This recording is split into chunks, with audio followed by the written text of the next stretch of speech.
Assalamualaikum warahmatullahi wabarakatuh. Baiklah, di sini kami dari kelompok 11 akan mempresentasikan hasil diskusi makalah kami yang berjudul yaitu dua jenis metode dan teknik pembelajaran bahasa.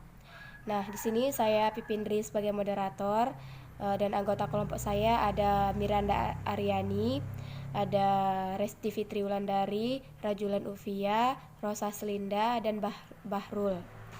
Baiklah, langsung saja. Di sini kami akan membahas itu tentang metode dan teknik pembelajaran bahasa.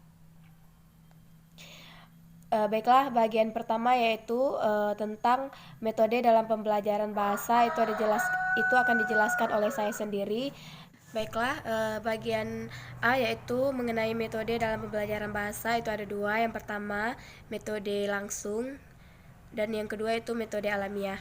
Nah, metode langsung di sini adalah pembelajaran bahasa yang menggunakan bahasa secara langsung, yaitu dalam pembelajaran bahasa itu menggunakan bahasa secara langsung. Siswa tidak boleh menggunakan bahasa lain ataupun bahasa seharian ataupun bahasa ibu.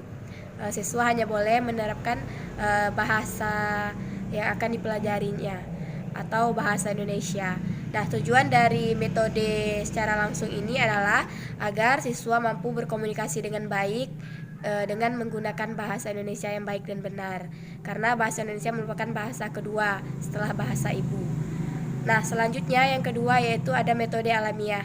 Di sini metode alamiah adalah dalam penerapan pembelajaran bahasa, metode alamiah ini digunakan itu mengartikan bahasa bisa digunakan dengan menggunakan gambar ataupun benda-benda, kemudian seperti gerakan yang ditunjukkan untuk memaknai suatu bahasa tersebut. Seperti itu. Terima kasih. Assalamualaikum warahmatullahi wabarakatuh. Perkenalkan, nama saya Miranda Aryani.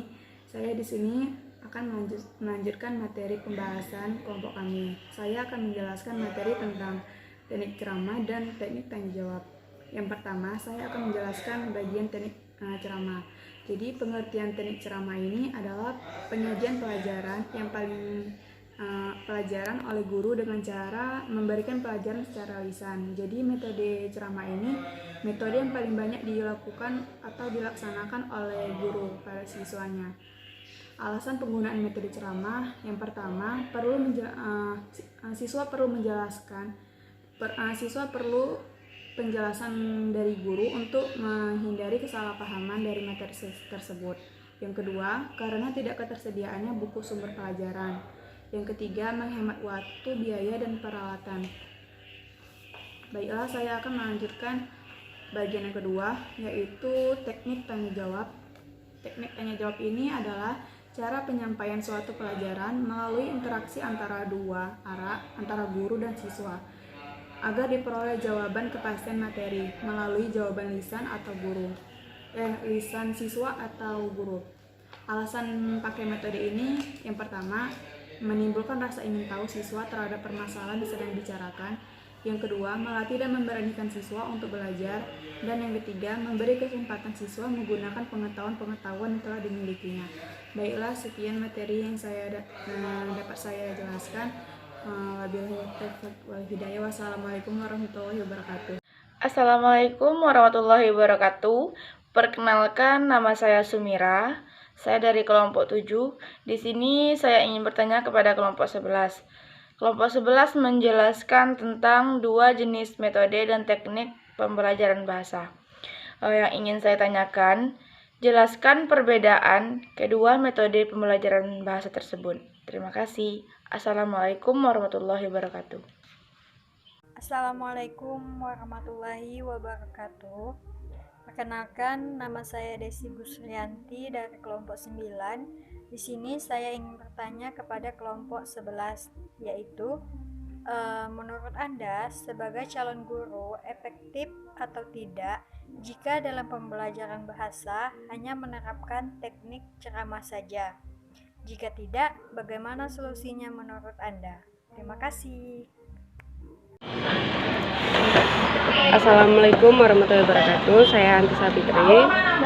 Saya ingin bertanya kepada kelompok 11, yaitu jelaskan di antara dua teknik tersebut dan teknik manakah yang paling efektif diterapkan dalam pembelajaran bahasa. Terima kasih. Di sini saya Pipinri akan menjawab pertanyaan dari saudari Sumira, yang mana pertanyaannya jelaskan perbedaan antara dua metode dalam pembelajaran bahasa tersebut. Baiklah, di sini dalam pembahasan makalah kelompok kami itu ada dua metode pembelajaran bahasa. Yang pertama itu metode langsung dan yang kedua itu metode alamiah. Nah, perbedaannya, metode langsung ini merupakan penerapan bahasa secara langsung.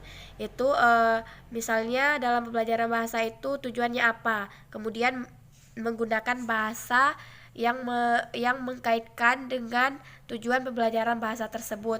Di sini siswa tidak boleh menggunakan bahasa sehari-hari seperti memanggil temannya lo, gue, dan sebagainya, ataupun tidak boleh menggunakan bahasa ibu ataupun bahasa dia berkomunikasi di rumahnya. Jadi siswa dalam pembelajaran bahasa ini harus menggunakan bahasa Indonesia yang baik dan benar sesuai dengan tujuan metode pembelajaran bahasa Indonesia secara langsung.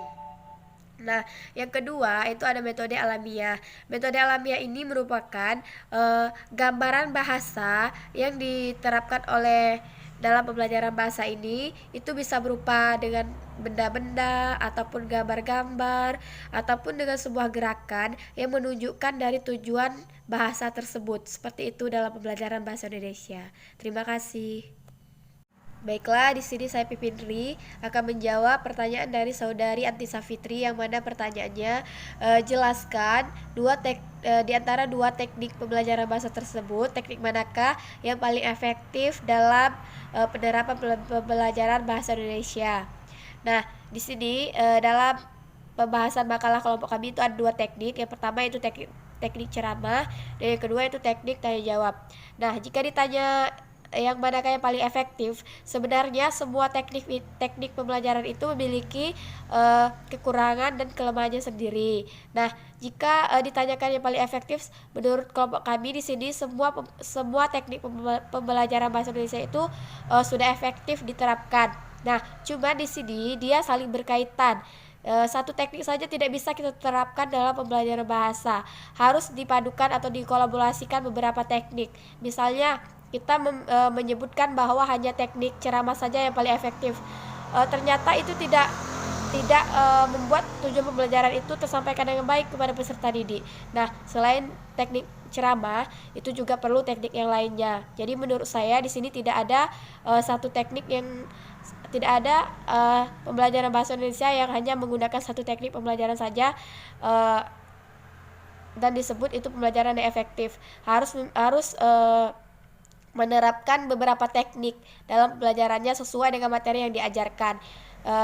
Menurut kelompok kami di sini, kami mengambil dua teknik, itu teknik tanya jawab dan ceramah. Kedua-duanya sama-sama efektif, apalagi jika dikolaborasikan dalam satu pembelajaran. Nah, sehingga ini nanti juga dapat menjelaskan secara langsung ataupun mengevaluasi pembelajaran bahasa Indonesia itu apakah tujuan pembelajaran tersebut dapat tersampaikan dengan baik atau tidak. Jadi jika ditanya mana yang paling efektif, kedua-duanya saling efektif dan saling keterkaitan. Terima kasih. Baiklah, saya Miranda Riani. Saya di sini akan menjawab pertanyaan dari Desi Gusrianti, yang mana pertanyaannya, menurut Anda sebagai calon seorang guru, efektif atau tidak jika pelajaran bahasa Indonesia hanya menggunakan atau menerapkan teknik ceramah, dan apa solusinya? Jadi menurut pendapat saya, jika seorang guru hanya menggunakan satu teknik, contohnya teknik ceramah, maka keaktifan dari sebuah siswa tersebut atau kelas mereka tersebut itu tergantung juga pada seorang guru yang menerangkan materi pembahasannya. Contohnya di dalam pelajaran bahasa, karena dalam pelaksanaannya metode mempunyai karakteristik yang berbeda-beda dengan segala kelebihan maupun kekurangannya. Tetapi ada baiknya jika seorang guru menggunakan beberapa metode dan menyampaikan pokok pembahasannya tersebut dengan variasi berbeda beberapa metode dalam penyampaian suatu pokok bahasan tertentu. Jadi apabila metode yang dipakai baik, maka hasilnya akan berdampak pada mutu pendidikan yang baik. Dan menurut saya, metode ceramah itu bergantung juga pada kualitas seorang guru, dari suara, gaya bahasa, sikap, dan keteraturan guru dalam memberi penjelasan. Baiklah, sekian pembahasan dari kelompok kami.